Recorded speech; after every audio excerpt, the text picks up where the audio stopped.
From OMG, O'Keefe Media Group, DNC compliance manager says Kamala is weirdly unpopular, won't win in 2024.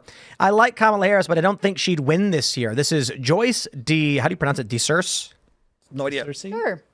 DeCerce? Let's go Game of Thrones. Yeah. In a new Undercover video released by O'Keefe Media Group on Tuesday, revealed DNC and Kamala Harris campaign compliance manager, Joyce DeCerce, saying that Harris will not win this year, adding, she's weirdly unpopular. I like Kamala Harris, but I don't think she'd win this year. She's weirdly unpopular. I think a lot of that is racism and misogyny. And the vice president is so easy to attack, right? She doesn't have any accomplishments to speak of because she's vice president. She doesn't make laws. I agree. It's pretty interesting to see that internally at the Kamala Harris campaign, former Biden campaign, and at the DNC, this is not some low-level guy. It's not the highest-level guy, but they're outright admitting what everyone feels.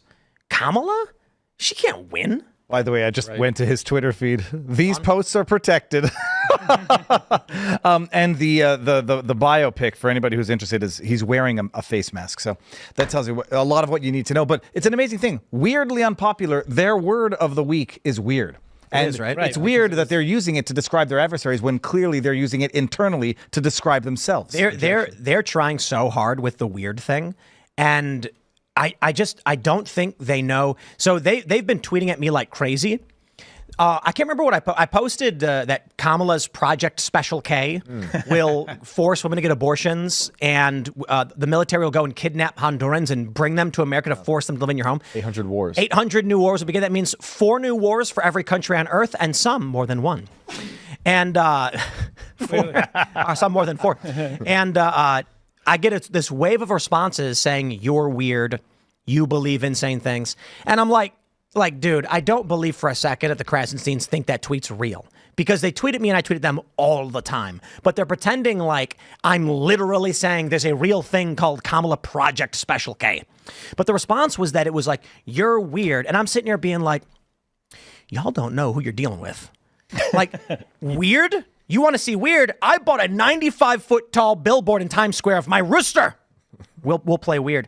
But this attack, they try it again and again and again, tweeting at everybody, calling them weird.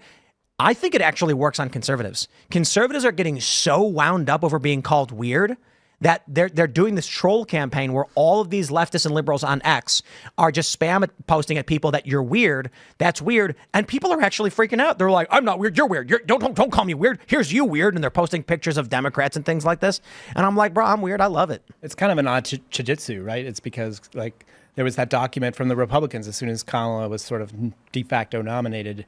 There was a talking point from Republicans that they were going to describe Kamala Harris as weird. So they're basically turning it right back on Republicans. Like, you want to call Kamala Harris weird? No, you're weird. But it's the childish food fight.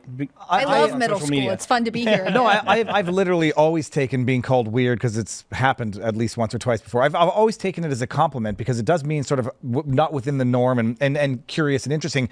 It's just the way they're using it now, like a grade school insult, coming from the party that is recording, anal sex in the Senate, Zer programs, and they're going to turn around and call somebody else weird? Seriously? I mean, first, it is a compliment. It means you're unique.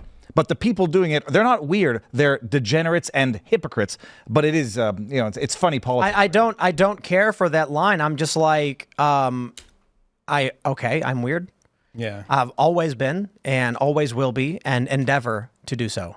You were reminded of the deplorables line that Hillary Clinton used against Trump, and everybody proudly embraced the term. We are deplorables. So it's very interesting. Why aren't the Republicans this time being like, yes, we're weirdos. We're weirdos for Trump. And again, like, to Viva's point, who is calling you weird? Like, their main candidate for being weird is J.D. Vance, who's married, successful, and has a family. And served in Iraq. I mean, weird guy, that fellow. That should have been the retort. If that's weird, I want to be weird. The response is, okay.